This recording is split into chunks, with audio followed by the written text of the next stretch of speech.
The bell above the door chimes as I push my way into Rowan's Corner Café, and the familiar scent of roasted coffee beans and cinnamon pastries wraps around me like a warm embrace. It's 7:15 in the morning, the same time I've been coming here for the past 3 years, almost without fail. Outside, the city is already in full swing, people rushing past the windows with phones pressed to their ears and briefcases clutched in white-knuckled grips. But in here, time moves differently, softer. I don't come here for the coffee, though it's good. I don't come for the atmosphere, though the mismatched vintage chairs and hand-painted murals create a kind of bohemian sanctuary that feels worlds away from my sterile downtown office. No, if I'm being honest, and I'm trying to be more honest with myself these days, I come here for him. The waiter with the gentle hands and eyes the color of storm clouds. I noticed him on a Tuesday in early September, 3 months ago now. I'd been coming to Rowan's for years at that point, served by a rotating cast of college students and aspiring artists who moved through the cafe like seasonal changes. I knew their faces, exchanged pleasantries about the weather or weekend plans, but they were background characters in the small morning ritual that kept me anchored. Then he appeared behind the counter and something shifted. It wasn't dramatic, no thunderclap moment of recognition or sudden shortness of breath. It was quieter than that, subtler, like the way you notice the first hint of autumn in the air, not because anything has drastically changed, but because something essential has shifted in a way that makes you pay attention. He was arranging pastries in the display case when I walked in that first morning, his dark hair falling across his forehead as he concentrated on getting the spacing just right. When he looked up and smiled, polite, professional, I felt something catch in my chest. Not attraction exactly. Not yet. More like recognition, though I was certain we'd never met. "Good morning," he said, his voice carrying just a trace of an accent I couldn't place. "What can I get for you?" I ordered my usual medium coffee, black, with an extra shot of espresso, a blueberry muffin if they looked fresh. He nodded, scribbling on his notepad, but then he paused and looked up at me with those storm cloud eyes. "Just the one extra shot?" he asked. "Or would you prefer it a little stronger?" It was such a small thing. Most servers would have simply taken my order and moved on, but he was paying attention, not just to what I said, but to what I might need. I found myself studying his face, trying to understand why this moment felt different from the hundreds of similar interactions I'd had in this same cafe. "Just one is perfect," I said. And when he smiled again, I noticed it reached his eyes this time. When he brought my order to my usual table, the small round one in the corner by the window where I could watch the street while I worked on my laptop, he set the coffee down with careful precision, the handle turned toward me, the muffin plate positioned just so. "Enjoy," he said simply, but he lingered for just a moment longer than necessary, and I found myself wondering if he was waiting for me to say something more. I thanked him and opened my laptop, diving into the spreadsheets and email chains that would consume the next 8 hours of my life. But I was distracted, aware of his presence in a way that felt both uncomfortable and oddly comforting. When I glanced up from my screen, I sometimes caught him looking in my direction, though he always had a perfectly reasonable excuse, wiping down nearby tables, refilling the sugar dispensers, checking on other customers. That first week, I told myself it was nothing. New employee being attentive to customers. Maybe he was still learning the ropes, trying to make a good impression. I'd seen it before, but then he started remembering things. "Medium coffee, black extra shot," he said on my third visit before I'd even opened my mouth. "And let me check if we have any fresh blueberry muffins." By the end of the first week, he knew I preferred the corner table. He'd catch my eye when I walked in and nod toward it, sometimes moving a reserve sign if necessary to keep it available. By the second week, he'd learned that I liked my coffee hot enough to still be steaming when I left, so he'd time it perfectly, bringing it out just a few minutes after I settled in. By the third week, I realized I was looking forward to these small interactions more than I was looking forward to the coffee itself. His name was Elias. I learned from overhearing another customer address him. It suited him somehow, old-fashioned, a little formal, but with a warmth underneath. I found myself practicing saying it in my head, wondering what it would sound like in my own voice. The conversation started small, as these things do. "Busy morning?" he'd ask while setting down my coffee. "Always," I'd reply, gesturing at my laptop screen. "You?" "Getting there. The morning rush is just starting to pick up." Nothing profound. Nothing that couldn't have passed between any customer and server in any cafe in the city. But there was something in the way he asked. Not just making conversation to be polite, but genuinely curious about my answer. And when I responded, he listened with the kind of attention that had become rare in my life, where most interactions felt rushed and perfunctory. One morning in October, after I'd been coming for about a month, he noticed I looked tired. "Rough night?" he asked, and there was concern in his voice that caught me off guard. "Just work," I said, rubbing my eyes. "Big presentation today." When he brought my coffee, there was an extra shot I hadn't asked for, and a small chocolate croissant alongside my usual muffin. "On the house," he said when I started to protest. "For luck." I looked up at him, trying to read his expression. Was this just good customer service or something more? But before I could decide, he'd moved on to another table, leaving me with the lingering warmth of his kindness and the faint scent of his cologne. The presentation went well, better than well, actually. It landed us a client we'd been pursuing for months. That evening, I found myself thinking about Elias, wondering if he'd ask about it the next morning. The thought surprised me. When had I started caring whether a cafe waiter remembered the details of my life? He did ask, of course. "How did the presentation go?" were the first words out of his mouth when I walked in the next morning. "Really well, actually," I said, unable to keep the smile out of my voice. "Thank you for asking." "And for the chocolate croissant?" "Especially for the chocolate croissant." His smile in response was radiant, transforming his whole face, and I felt something warm unfurl in my chest. Pride, maybe, at being the cause of that smile, or gratitude at being seen, remembered, cared about in this small but significant way. As autumn deepened into winter, our morning interactions became the anchor point of my days.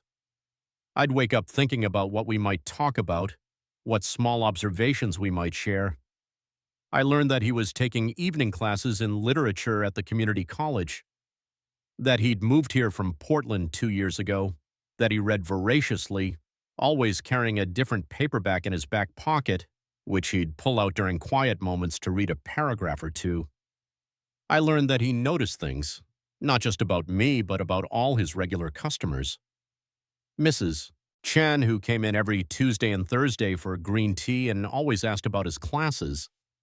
The businessman who ordered the same elaborate drink but never tipped, whom Elias served with the same unfailing politeness he showed everyone else. The college students who camped out at the large communal table for hours, ordering one coffee and making it last all afternoon, and how he'd quietly refill their water glasses without being asked. He had a gift for making people feel seen. But with me, it felt different, more intentional.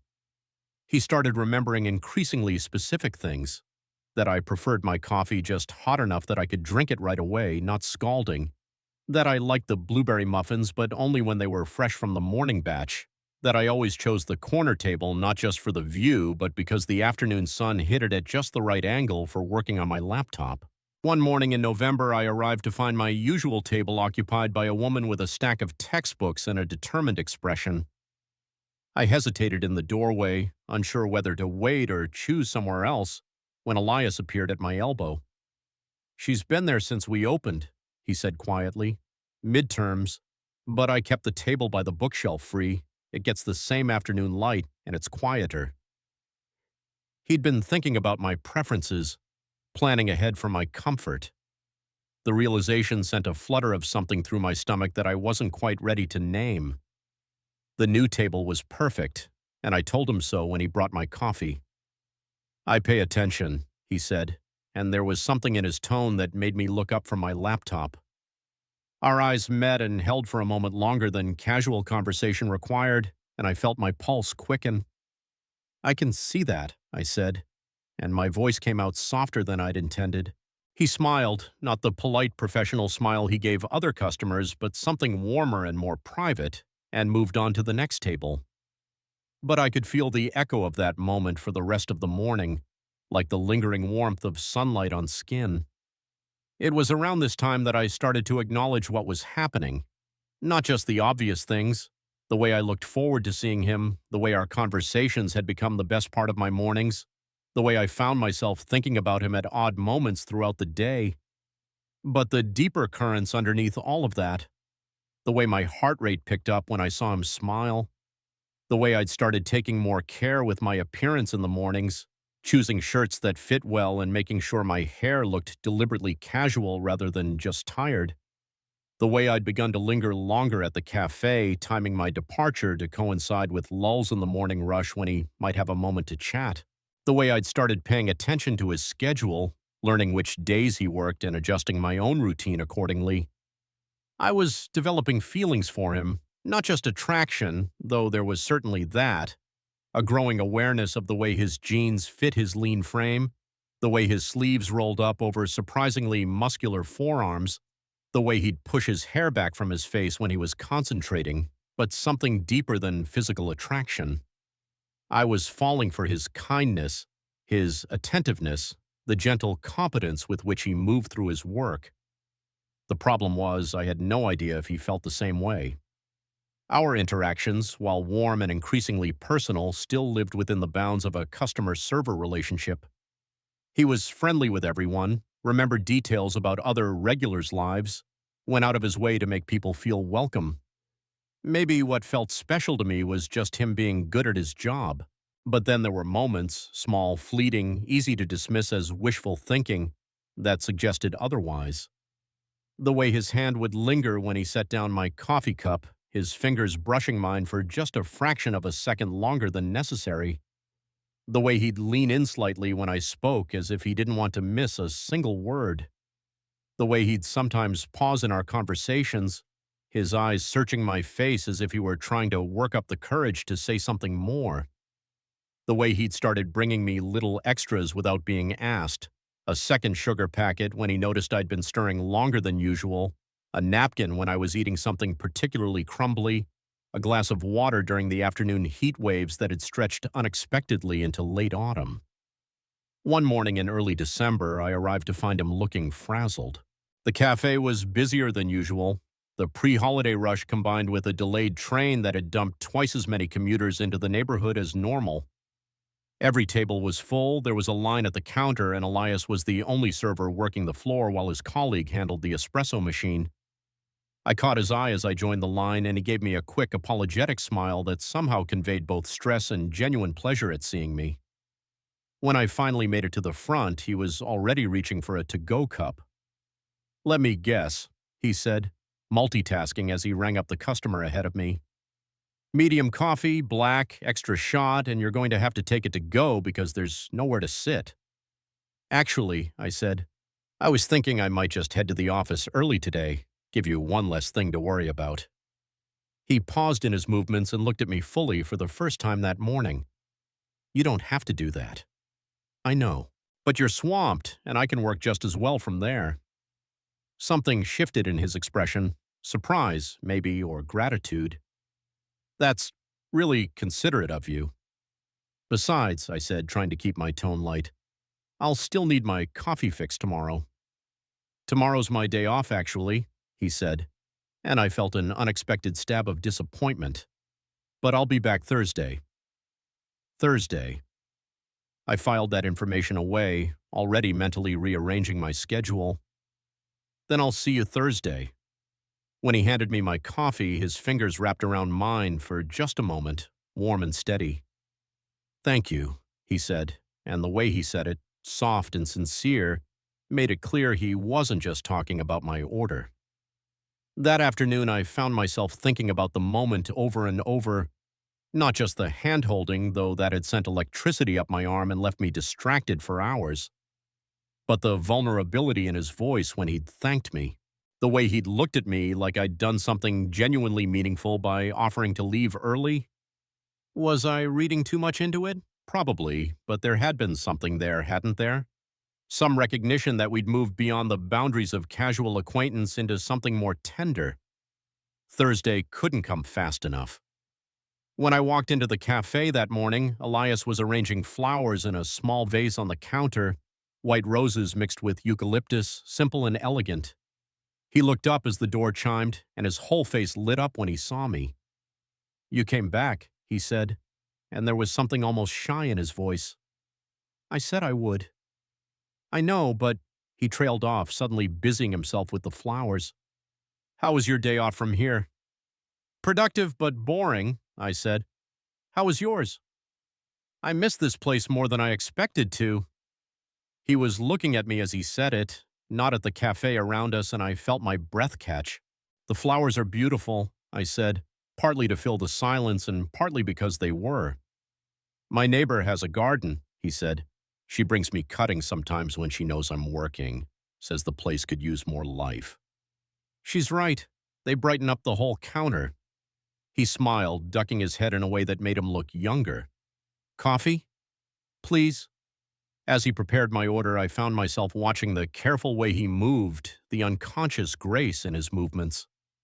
When he set the cup down in front of me, I noticed something I'd never seen before, a small tattoo on the inside of his wrist, mostly hidden by his sleeve. Just a few delicate lines that looked like they might be part of a larger design. "That's pretty," I said, nodding toward his wrist. He followed my gaze and tugged his sleeve down self-consciously. "Oh, thanks. It's part of something bigger." "A sleeve?" "Eventually, maybe. I've been adding to it slowly, when I have the money and find designs that feel right." There was something endearing about his shyness, the way he seemed surprised that I'd noticed and commented on something so personal. I wanted to ask more about the design, about what it meant to him, about what other tattoos he might be planning, but before I could, another customer approached the counter. "Corner table's free," he said as he moved to help them. "I'll bring your muffin over in a minute."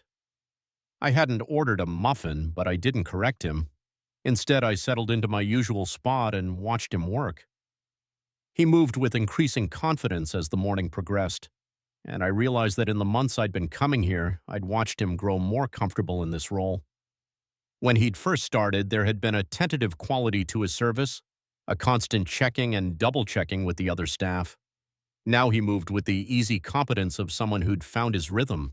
When he brought over the muffin, blueberries still warm from the oven, he lingered for a moment longer than usual. "Can I ask you something?" he said, his voice quieter than normal. "Of course." "What do you do? For work, I mean. You're here every morning with your laptop, always busy, but I realized I don't actually know what keeps you so occupied." It was the first time he'd asked a direct personal question, and I felt a little thrill at this evidence of his curiosity about my life outside these walls. "Marketing," I said. "Digital campaigns mostly, nothing too exciting." "You enjoy it?" I considered the question seriously. "Some days. I like the creative problem-solving aspects of it, the challenge of figuring out how to connect with people, how to tell stories that resonate. But honestly," I lowered my voice, matching his confidential tone, "I think I like this more." "This?" "This. The morning routine, the quiet before the chaos of the day really starts. The—" I gestured vaguely around us, but I was looking at him.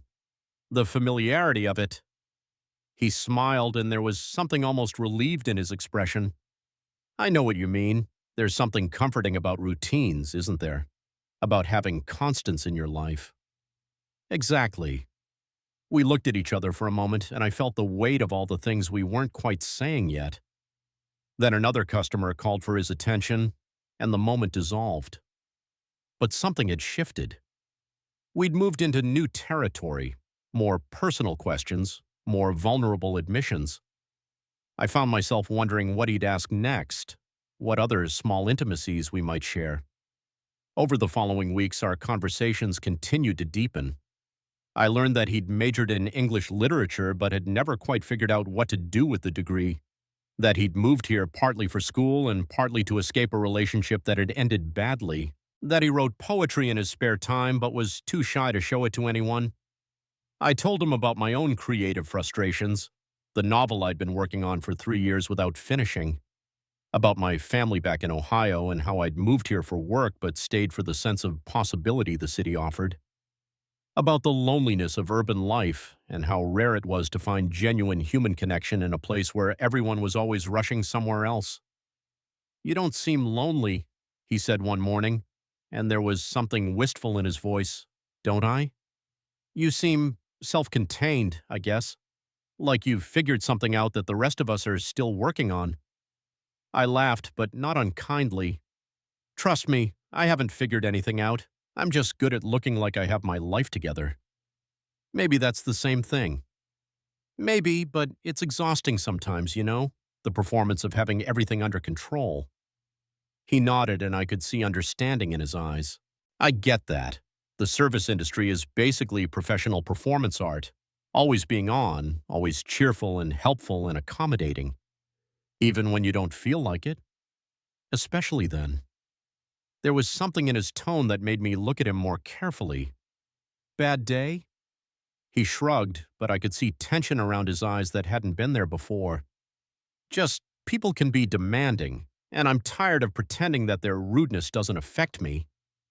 Without thinking, I reached across the small space between us and touched his arm briefly. "I'm sorry, that sounds really draining."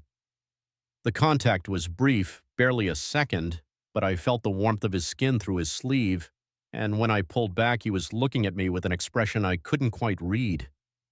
"Thank you," he said quietly. "Most people don't think about what it's like from our side." "Most people are idiots," I said, which surprised a laugh out of him. "Present company accepted, of course." Of course. As December wore on, I found myself looking forward to these moments of connection more and more. Not just the conversations, but the small gestures that had become part of our routine. The way he'd save me the last blueberry muffin when he knew I was running late. The way he'd bring me a glass of water without being asked when the cafe was warm. The way he'd catch my eye across a crowded room and smile, making me feel like I was the only person there. It wasn't dramatic. There were no grand romantic gestures, no declarations of affection, but there was something building between us, layer by layer, conversation by conversation, a tenderness that felt both fragile and inevitable. I started staying later in the mornings, timing my departure for the lull between the breakfast rush and the lunch crowd when Elias might have a few minutes to chat. One particularly quiet Thursday, I was the last customer in the cafe, working on my laptop while he cleaned tables and restocked supplies for the afternoon shift. "Don't feel like you have to stay open for me," I said as he wiped down the table next to mine. "I can work from the office if you need to close." "I don't mind," he said. "It's nice having someone here who's not demanding anything." "I'm paying for coffee. That's demanding something. That's different. That's—" He paused, seeming to search for the right words. "That's wanted."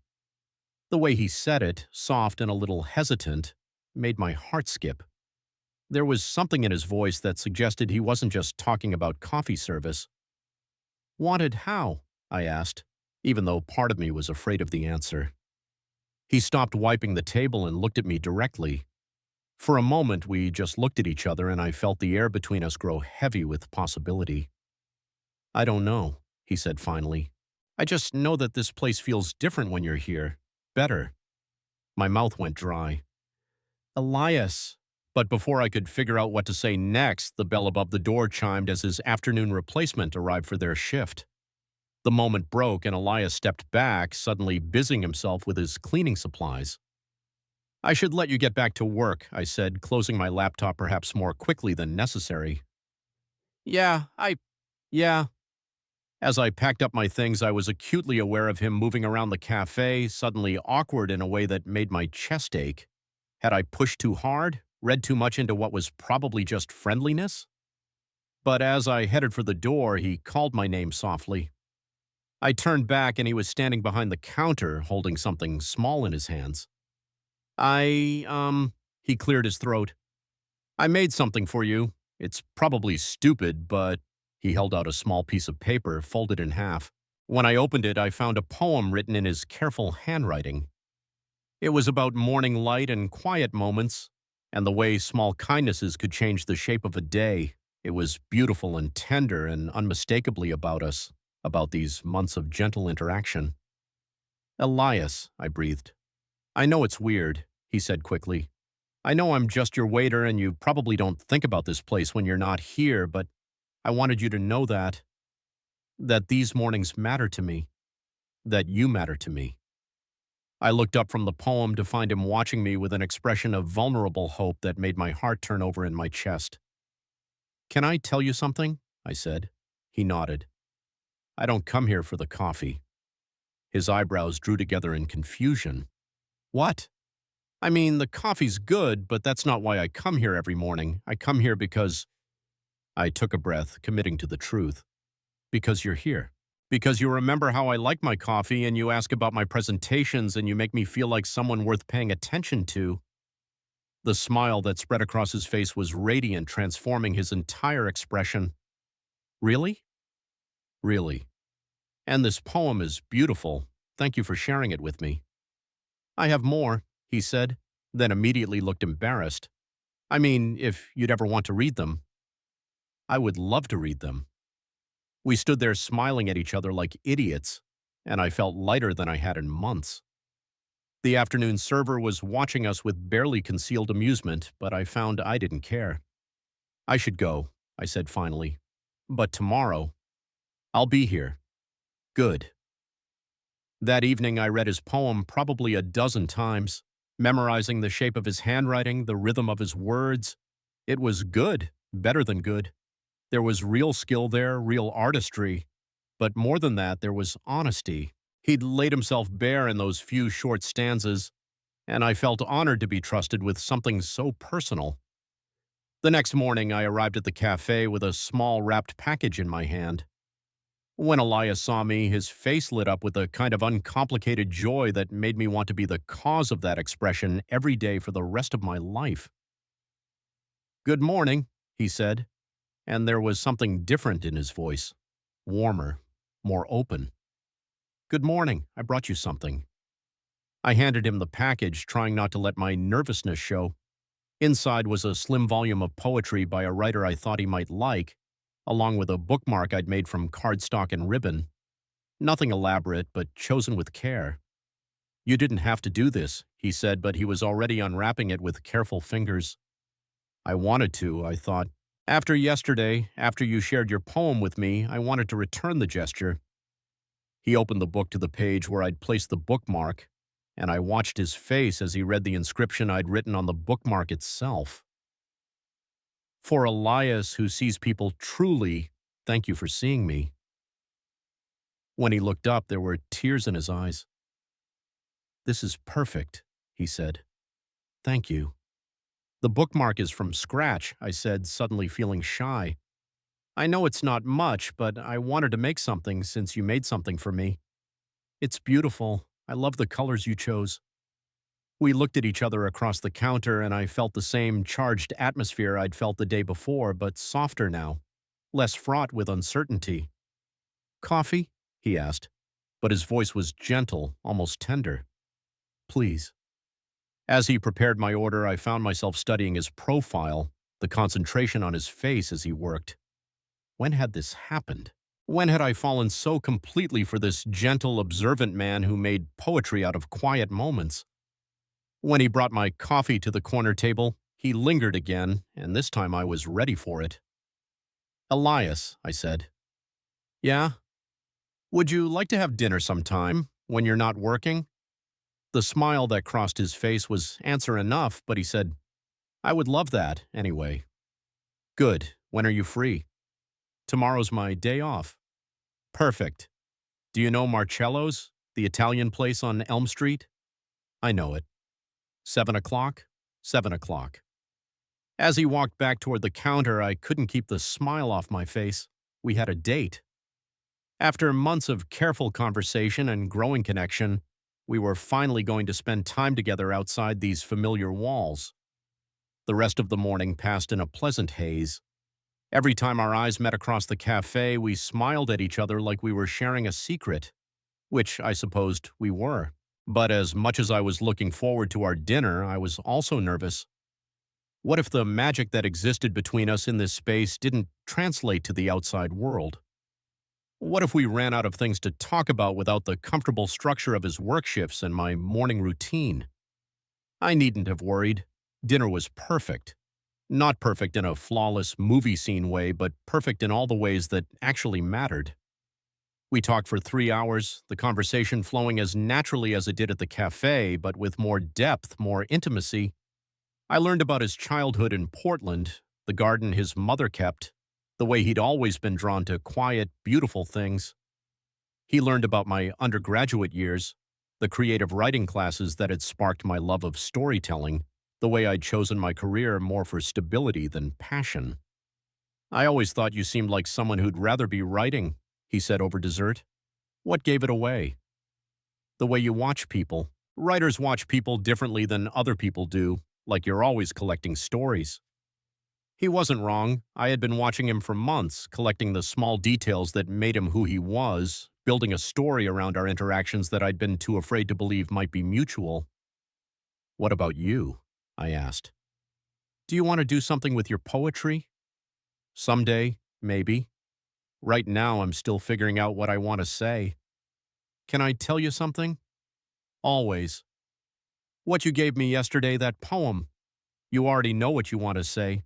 You just need to trust that it's worth saying. The look he gave me across the candlelit table was so tender it made my chest ache.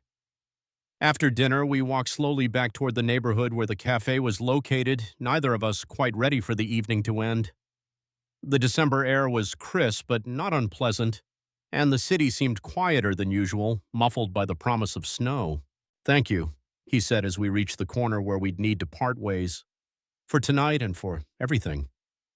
Thank you for taking a chance on me. On us? On us. He stepped closer and I could see my breath mingling with his in the cold air between us. For a moment I thought he might kiss me. I wanted him to, but instead he reached out and took my hand, intertwining our fingers. Is this okay? He asked. More than okay.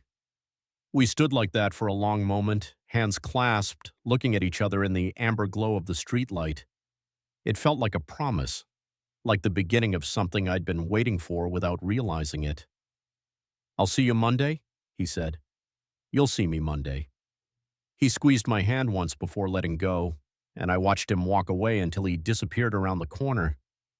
Monday morning couldn't come fast enough. When I walked into the cafe that morning, everything looked the same but felt completely different. Elias looked up from the espresso machine and smiled, and there was something new in his expression, a warmth and openness that hadn't been there before, as if our dinner had given him permission to stop hiding how he felt. Good morning, he said, and his voice was soft with affection. Good morning. As he prepared my coffee, I found myself marveling at how natural this felt. The nervousness I'd experienced before our date had dissolved, replaced by a comfortable certainty that we were exactly where we were supposed to be. How was the rest of your weekend? He asked as he set down my cup. Quiet. I kept thinking about Friday night. Good thoughts, I hope. The best thoughts. He ducked his head, smiling, and I felt that familiar flutter of affection at his shyness. Over the following weeks, we settled into a new rhythm. Our morning interactions remained gentle and unrushed, but they were colored now by the knowledge of what existed between us outside these walls. We had dinner twice more, and each time I felt more certain that what we were building was real and lasting. He started writing me small notes on my receipts, not every day, but often enough that I began to look forward to them as much as the coffee itself. Little observations about the weather, quotes from books he was reading, sometimes just a simple, hope your day is as lovely as you are, that would make me smile for hours.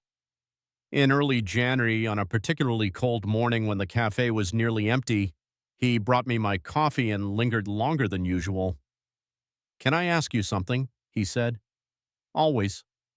What made you finally ask me to dinner? I'd been hoping you would for weeks, but I was too scared to make the first move. I considered the question, trying to pinpoint the exact moment when hope had outweighed fear. I think it was the poem, I said. Not just that you wrote it, but that you were brave enough to share it with me. It made me realize that maybe I'd been reading the situation right, that maybe you felt the same way I did. I'd been feeling the same way for months, he admitted. From almost the very beginning, if I'm being honest. Really? That early? Do you remember the morning you left early because we were so busy? I nodded. That's when I knew for sure, the way you noticed I was overwhelmed and offered to help even though you didn't have to. And then when you said you'd see me Thursday, like it mattered to you when I'd be here, I went home that day and wrote 3 poems about you. 3 poems? I was inspired. The cafe was empty except for us, the morning rush still an hour away. In the quiet, our voices seemed to carry more weight, our words more significance. Elias, I said. Yeah? I'm really glad you started working here. Me too. He was standing close enough that I could see the flecks of green in his storm cloud eyes, close enough that I could catch the faint scent of his cologne mixed with coffee and something uniquely him. The cafe felt suspended in time, wrapped in the quiet intimacy of early morning. And then the bell above the door chimed, breaking the moment as the first customer of the day arrived. Elias stepped back, his professional smile sliding into place, but not before I caught the flash of something deeper in his expression. Regret, maybe, or longing. I should let you get settled, he said, his voice carefully neutral now. Of course. As he moved to help the new customer, I opened my laptop and tried to focus on work. But I found myself stealing glances at him throughout the morning, replaying our conversation, thinking about those 3 poems he'd mentioned. The knowledge that he'd been writing about me, thinking about me in the quiet moments of his day, sent warmth spiraling through my chest. The weeks that followed blurred together in a haze of growing intimacy. We had dinner again, and then again. We discovered we both loved old movies and spent an entire Sunday afternoon at a revival theater watching Casablanca and Roman Holiday. We walked through the city's used bookstores, recommending titles to each other, building a shared library of stories we wanted to explore together. But it was the mornings at the cafe that remained our anchor point. No matter how our relationship evolved outside these walls, this remained our sacred space, the place where we'd found each other, where we continued to find each other new each day. One Friday evening in late January, I found myself working later than usual at the cafe. The afternoon had been surprisingly productive, and I'd lost track of time until I looked up to find the light outside had faded to the deep blue of early evening. Most of the other customers had filtered out, leaving just me and a woman at the far end of the cafe who was packing up her law textbooks with the methodical precision of someone who'd been studying for hours. Elias was wiping down tables, stacking chairs on top of them with the efficient grace I'd come to associate with the end of his shift. But instead of the usual sense of purpose in his movements, there was something almost reluctant about the way he worked, as if he were trying to stretch the tasks out as long as possible. When the law student finally left, it was just the two of us. I closed my laptop and started packing up my things, assuming he'd want to close up and head home. It had been a long day, and I could see the fatigue around his eyes, the slight slump in his shoulders that spoke of hours on his feet. But as I stood to leave, he looked up from the table he was cleaning and asked, so quietly I almost missed it, "Do you ever stay a little longer, after everyone else leaves?" The question hung in the air between us, weighted with possibility and uncertainty. I could feel my heart rate pick up, could sense the shift in the atmosphere of the cafe. This wasn't just about staying late, this was about crossing a line we'd been dancing around for weeks. I said, setting my bag back down. "If you don't mind the company while you close up."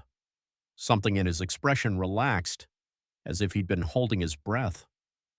"I don't mind. I'd like that, actually." And so I stayed.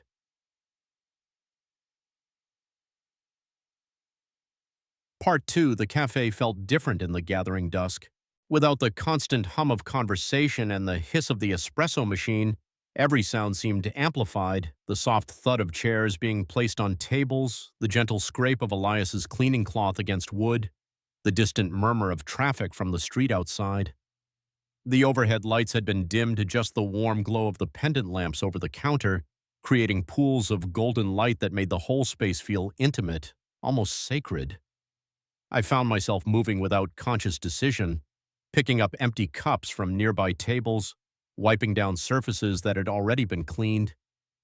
We worked in companionable silence, our movements synchronized in a way that felt natural, as if we'd been doing this dance together for years rather than minutes.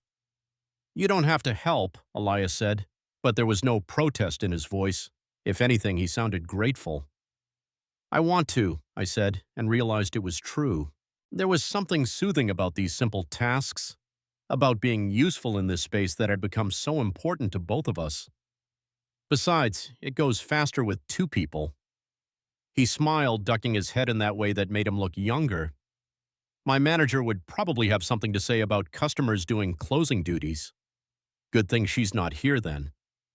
As we worked, I became hyper-aware of his presence in the space, the way he moved with unconscious efficiency, the careful attention he paid to each task, the way he'd pause sometimes to push his hair back from his face. When we both reached for the same abandoned coffee cup, our hands brushed for just a moment, and I felt electricity shoot up my arm. We both froze, looking down at our hands, then up at each other. The air between us felt charged, heavy with all the things we hadn't said yet. "Sorry," he said, pulling his hand back. "Don't be." The moment stretched between us, fragile and full of possibility, until he cleared his throat and moved to the next table. But I could see the flush on his cheeks, could feel the way the energy in the room had shifted.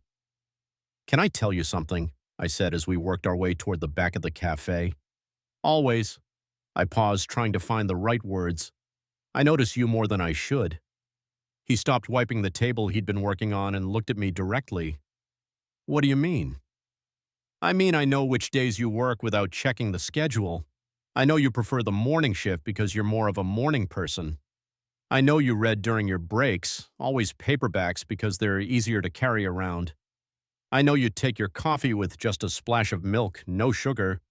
I know you hum under your breath when you think no one's listening." I took a breath.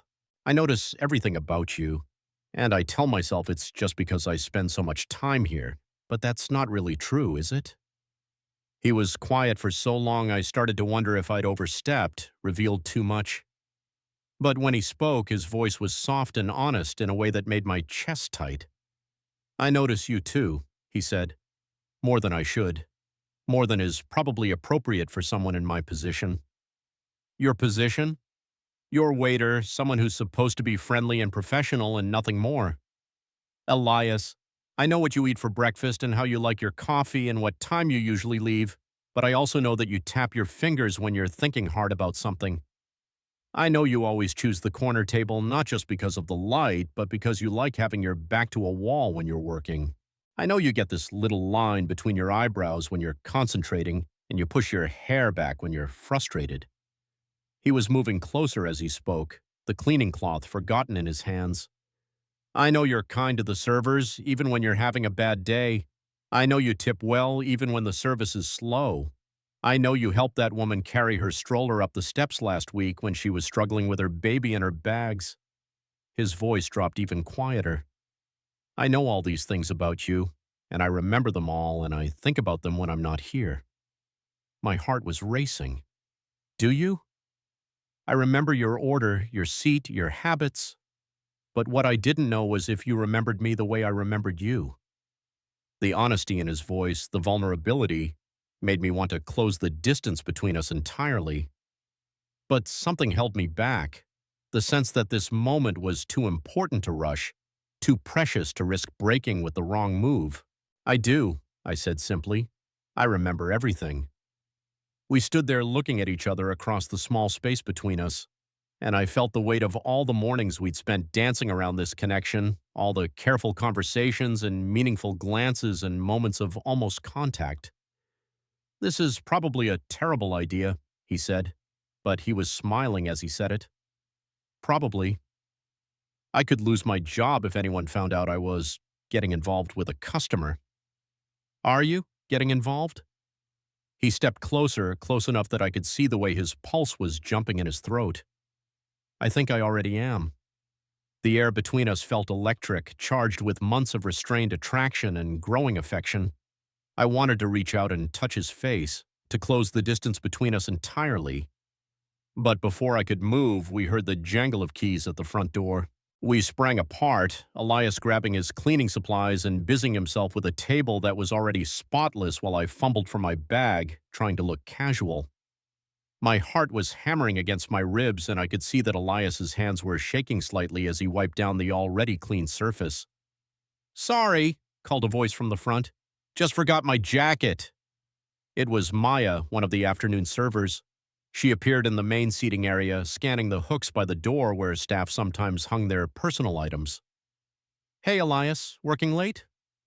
"Just finishing up the closing duties," he said, and his voice sounded almost normal. Almost. "Cool. Hi there," she said to me with a friendly wave. "You're the morning regular, right? The corner table guy?" "That's me," I said, hoping my voice didn't betray the way my pulse was still racing. "Found it!" She grabbed a denim jacket from behind the counter. "Okay, I'm out of here. Don't work too hard, Elias." And then she was gone, the door chiming behind her, leaving us alone again in the golden quiet of the cafe. But the moment had been broken, the spell interrupted, and we both seemed to realize it at the same time. "I should probably let you finish closing," I said, shouldering my bag. Yeah. But neither of us moved toward the door. Instead, we stood there in the dimmed light, looking at each other with an expression I couldn't quite read. There was disappointment there, certainly, at the interruption, but also something else. Anticipation, maybe. The sense that what had started here tonight wasn't ending, just pausing. "Walk me out?" I asked. He nodded, setting down his cleaning supplies and following me to the front of the cafe. As he unlocked the door, I noticed his hands were steadier now, but there was still something nervous in his movements, as if he were working up the courage to say something.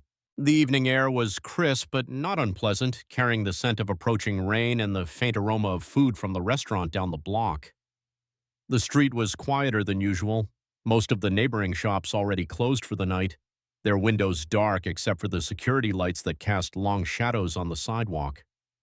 "Thank you," he said as he locked the door behind us. "For staying, for helping. Thank you for asking me to." We stood there on the sidewalk, neither of us quite ready to say goodbye. The streetlight above us cast everything in warm amber tones, and I found myself memorizing the way the light caught in his hair, the way his eyes looked in the gentle glow. "Tonight felt different," I said. "Different how?" "Like we stopped pretending," he nodded slowly. "Like we finally admitted what this really is." "What is it?" He was quiet for a long moment, considering the question. When he spoke, his voice was careful but certain. "Something that matters. Something worth being careful with." The words settled between us, honest and unhurried. I felt that familiar flutter of affection, but deeper now, more grounded in the knowledge that what I was feeling was mutual. "I should go," I said finally, though I didn't want to. "You've had a long day." "Yeah," but he didn't step back, didn't make any move to leave. Instead, he looked at me with an expression that was half hope, half question. "Maybe tomorrow." "Yeah? Maybe tomorrow you could stay a little longer." The suggestion hung in the air between us, weighted with promise, not just about staying late at the cafe, but about what might unfold in those quiet moments after the rest of the world had moved on. "I'd like that," I said. His smile was soft and genuine, none, transforming his whole face.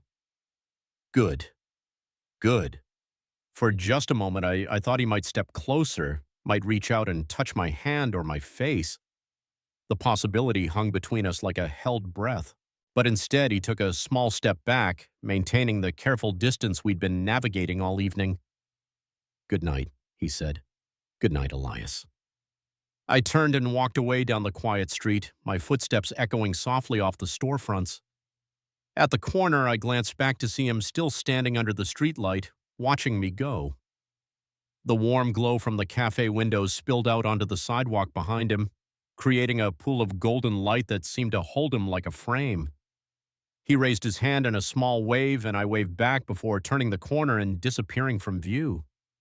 As I walked home through the quiet city streets, I felt something shifting inside me, a sense of anticipation, of possibility, of a story that was finally ready to move into its next chapter. The evening had changed something fundamental between us. We'd stopped pretending that our connection was casual, stopped hiding behind the safe boundaries of customer and server. Tomorrow would be different. Tomorrow we'd both know what we were really asking for when our eyes met across the crowded cafe. Tomorrow, when he brought me my coffee, it would be with the knowledge of what existed between us in the quiet moments after everyone else had gone. Tomorrow, I would stay a little longer. The thought sent warmth spiraling through my chest as I climbed the steps to my apartment.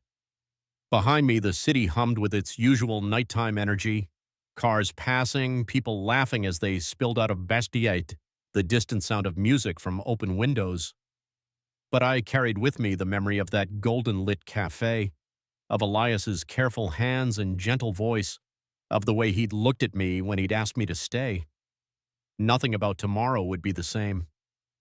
We'd crossed a line tonight, acknowledged something that had been building for months, and while part of me was nervous about what that meant, for our routine, for the careful balance we'd maintained, a much larger part of me was ready for whatever came next. I unlocked my apartment door and stepped inside, but I could still feel the warmth of the cafe lights on my skin, could still hear the quiet honesty in Elias's voice when he'd admitted he noticed me more than he should. The evening felt like a beginning, like the first page of a story I'd been waiting months to read. Outside my window, the city sparkled with 1,000 lights, each one representing a life, a story, a moment of human connection. Somewhere among them, Elias was probably walking home too, carrying the same sense of anticipation, the same sweet uncertainty about what tomorrow might bring. I smiled as I got ready for bed, already looking forward to 7:15 in the morning, to the familiar chime of the cafe door, to the moment when our eyes would meet and we'd both remember what had passed between us in those quiet moments after closing time. Tomorrow couldn't come fast enough.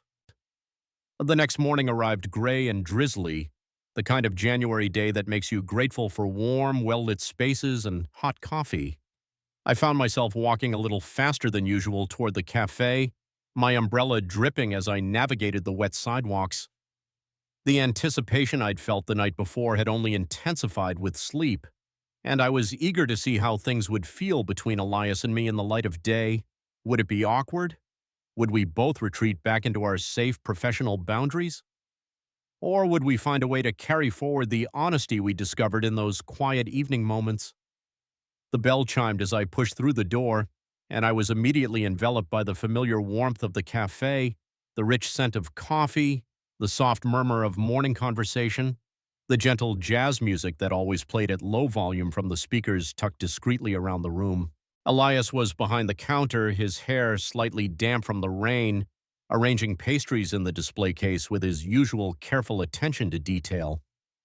When he looked up and saw me, his face lit up with a smile that was different from his usual professional greeting, warmer, more personal, tinged with the memory of shared secrets. "Good morning," he said, and there was something almost shy in his voice that made my heart flutter. "Good morning. Terrible weather out there. But perfect weather for staying inside with good coffee." There was a subtle emphasis on the word staying that made me think he was remembering his invitation from the night before. The thought sent warmth spiraling through my chest. "Medium coffee, black, extra shot?" he asked, already reaching for a cup. "Actually," I said, surprising both of us, "I think I'll try something different today." His eyebrows rose slightly. "Oh? What would you recommend?" The question seemed to please him, as if he'd been waiting for the opportunity to share his expertise. "Well, if you usually drink your coffee black, you probably appreciate the actual coffee flavor. But if you're feeling adventurous," he gestured toward the espresso machine, "I make a really good cortado. It's like a cappuccino, but with less milk, more coffee. Still lets you taste the espresso, but adds just enough cream to smooth out the edges." "That sounds perfect." As he prepared my drink, I found myself watching his movements with new appreciation. The careful way he steamed the milk, the precise timing as he pulled the espresso shots, the attention he paid to the temperature and texture of each component. It was craft, pure and simple, and I could see the pride he took in doing it well. "Corner table's free," he said as he handed me the cup, our fingers brushing briefly in the exchange. Thanks. And Elias? Yeah? I meant what I said last night about staying longer. His smile was soft and genuine. I was hoping you did. The cortado was excellent, rich and smooth with just the right balance of coffee and cream. But more than the drink itself, I found myself savoring the fact that Elias had chosen it for me, that he'd thought about my preferences and made a recommendation based on what he knew about my taste. It was another small gesture of attention, of care, and it warmed me more than the coffee itself. The morning passed in its usual rhythm, but with an undercurrent of anticipation that made everything feel slightly electric. Every time Elias passed by my table, our eyes would meet for just a moment longer than necessary. When he refilled my water glass without being asked, his hand lingered on the table near mine. When I got up to stretch my legs, I found myself walking past the counter more than was strictly necessary, just to catch another glimpse of him working. By afternoon, the cafe had settled into its usual post-lunch lull. Most of the morning regulars had departed for their respective workdays, leaving behind the dedicated laptop crowd and a few people who seemed to be treating the cafe as their personal office for the day. I found myself working more slowly than usual, making my tasks stretch to fill the available time. Every so often, I'd glance up to find Elias looking in my direction, and we'd share a small, private smile that felt like a secret. As the afternoon wore on and the light outside began to fade, other customers gradually filtered out. The laptop users packed up their devices and headed home to dinner. The woman who'd been reading in the corner for the past 3 hours finally closed her novel and left with a friendly nod to Elias. And then, just as the evening before, it was just the two of us. This time I didn't wait for him to ask. When the last customer left and Elias began his closing routine, I simply closed my laptop and stood up, gathering the empty cups and plates from nearby tables without being asked. "You don't have to," he started. "I know," I said. "I want to." We worked together in comfortable silence, falling into the same rhythm we discovered the night before. But tonight felt different, less tentative, more settled. We'd established something the evening before, created a new normal that felt both thrilling and natural. As we worked our way through the cafe, straightening chairs and wiping tables, I found myself thinking about how domestic this felt, how right it felt to be moving through this space together, taking care of these simple tasks side by side. "Can I ask you something?" Elias said as we finished with the last table. "Of course." "Last night, when Maya showed up, were you disappointed?" The question surprised me with its directness. "Were you?" I asked first. I considered how to answer honestly without revealing too much. I was disappointed that we didn't get to finish our conversation. "What do you think would have happened if she hadn't interrupted?" The question hung in the air between us, loaded with possibility. I could feel my heart rate picking up, could sense the way the atmosphere in the cafe had shifted to something more charged. "I don't know," I said honestly, "but I would have liked to find out." He was standing closer now, close enough that I could see the flecks of gold in his eyes, close enough that I could catch the scent of his cologne mixed with coffee and something uniquely him. "I've been thinking about it all day," he admitted, "about what might have happened." "And what did you decide?" He took another step closer, close enough that I could feel the warmth radiating from his body. "I decided I didn't want to spend another evening wondering." The words sent electricity shooting through me. We were crossing into new territory now, moving beyond the careful boundaries we'd maintained for so long. But instead of fear, I felt a sense of rightness, of finally allowing something natural to unfold. "What are you saying?" I asked, though I thought I knew. "I'm saying that I've spent months serving you coffee and making small talk and pretending that's all this was, but it's not all this is it?" "No," I said quietly, "it's not. I'm saying that I care about you in a way that goes far beyond professional courtesy. I'm saying that you're the best part of my day every day, and I've been afraid to admit that because I didn't want to ruin what we had." My heart was hammering against my ribs. "You wouldn't ruin it. How can you be sure?" Instead of answering with words, I reached out and touched his hand where it rested on the table between us.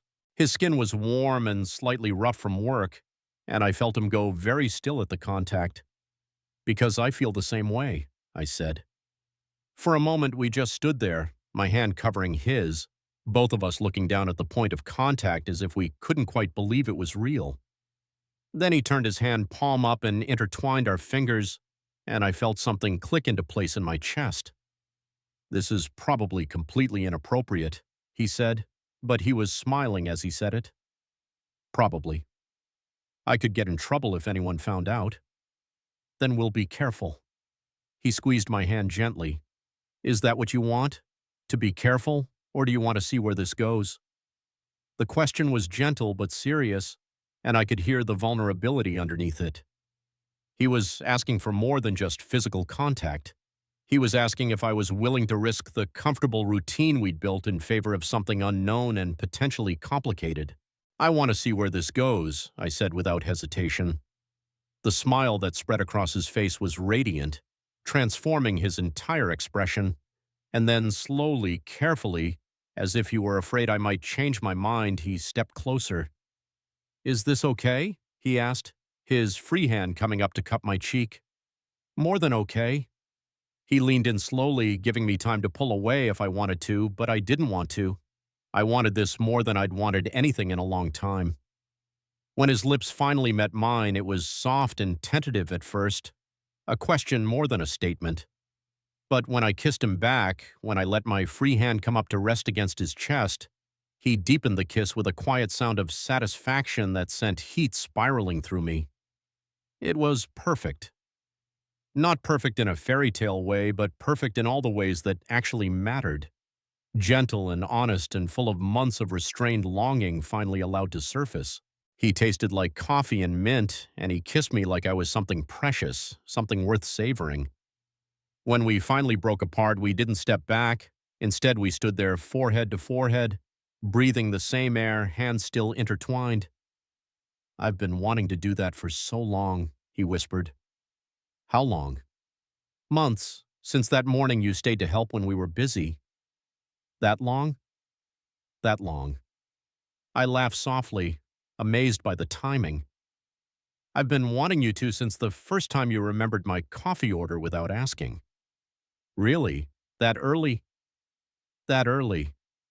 We stood there smiling at each other like idiots, giddy with the relief of finally acknowledging what had been building between us for so long. The cafe around us felt transformed, no longer just a coffee shop, but the place where we'd found each other, where we'd learned to see and be seen. What happens now? I asked. Now we finish closing up, he said practically, but his eyes were warm with affection. And then maybe we get dinner somewhere that isn't here. And tomorrow? Tomorrow you come in for your morning coffee and I make it exactly the way you like it, and we pretend to be professional while secretly counting down the hours until closing time. The thought made me smile. That sounds perfect. Good. He squeezed my hand once more before reluctantly stepping back. But first, we really do need to finish closing. My manager will kill me if the night crew comes in to find chairs still on the floor. We finished the remaining tasks quickly, both of us eager to leave this space where we'd had to be so careful for so long and move into the world where we could simply be ourselves together. As Elias turned off the lights and locked the door behind us, I felt like we were closing the door on one chapter of our story and opening another. There's a little Thai place a few blocks from here, he said as we stood on the sidewalk. Nothing fancy, but the food is incredible. Led the way. As we walked through the quiet evening streets, our hands linked between us, I found myself marveling at how natural this felt. After months of careful distance and restrained conversation, being able to touch him, to walk beside him as more than just customer and server, felt like the most natural thing in the world. Can I tell you something? He said as we reached the restaurant. Always. I used to practice conversations with you. In my head, after work, I'd think of things I wanted to ask you or tell you, but then I'd lose my nerve when I saw you the next morning. The admission was so sweet and vulnerable that it made my chest tight. What kind of things? Whether you'd read any good books lately, what you like to do on weekends, if you'd want to see a movie with me sometime, he smiled. Basically everything I was too scared to actually ask. Well, I said, stopping just outside the restaurant door, you can ask me all of those things now. Can I? Please do. His smile was brilliant. Have you read any good books lately? Several, and I'd love to tell you about them over dinner. What do you like to do on weekends? Explore the city, visit museums, read in the park when the weather's nice, sleep in and make elaborate breakfasts. Would you want to see a movie with me sometime? I thought you'd never ask. He laughed, leaning down to kiss me again, soft and sweet under the warm glow of the restaurant's neon sign. I should have asked months ago. We had to get here somehow, I said. Maybe this was exactly the right timing. Maybe it was. As he opened the door and ushered me into the warm, fragrant interior of the restaurant, I felt that same sense of anticipation I'd carried home the night before, but deeper now, more grounded in certainty. We'd found our way to each other through months of careful attention and growing trust. We'd built something solid in those morning conversations and shared glances, something worth nurturing and protecting. Tomorrow I would walk into the cafe at 7:15, just like always. Elias would be behind the counter arranging pastries or wiping down surfaces, just like always. But everything would be different now. We'd be different. And I couldn't wait to find out what that looked like. The thought made me smile as we were seated at a small table by the window, as Elias reached across the space between us to take my hand again, as we began the next conversation in what I hoped would be a very long series of conversations, stretching forward into a future I was suddenly eager to discover. Nothing about tomorrow would be the same, and that was exactly how I wanted it.